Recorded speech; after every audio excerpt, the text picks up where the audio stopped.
is the East region. Here's how it looked as a clean slate with the 16 teams there, led by Villanova, and it was the national champions of last year moving on. Interesting matchup. They got to play Wisconsin. I will say this, Mount St. Mary's, perhaps because they had already had that one game from Dayton, they were a little bit on a roll. They were hanging with Villanova early on. That was impressive what they were doing early on anyway. They outplayed them. I mean, they flat out outplayed them. Villanova just ended up pulling away late, but to have the #1 overall seed look the way they did in the first half, it was a little bit scary, especially for me who's got them in my national championship game. So I was biting my fingernails there a little bit. Yeah, just a 1-point lead at the half. But they opened up the second half with a 21-6 run, and that helped them take those first steps toward defending their crown. Like you stay with the team, especially like a #1 team, as you're watching all the different networks that are covering the games.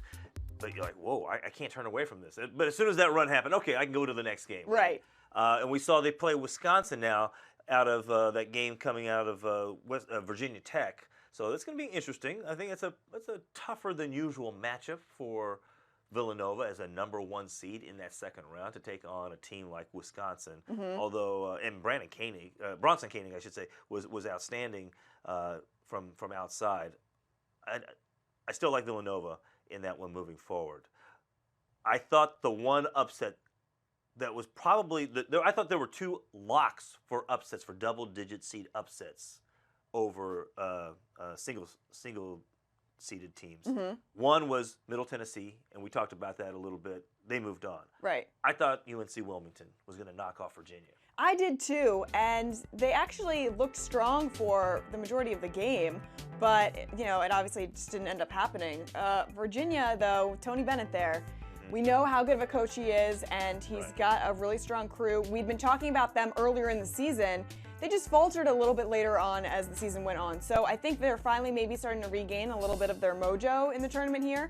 I mean, UNC-Wilmington is a tough team. For them to take them down was pretty impressive. Yeah, it wasn't really nothing against Virginia as much as they just haven't been able to score very much this season. And we've seen what UNCW has been able to do. So that's why I went with the Seahawks. And yeah, they got shot down there by UVA. And then Florida moves on against East Tennessee, a talented team, but just didn't have the firepower against the Gators. Well, that was a blowout. I mean, it was a 15-point victory. A lot of people had picked East Tennessee State, and I was thinking to myself, did you mean Middle Tennessee State? Because that's the team that I picked and ended up winning their game over Minnesota.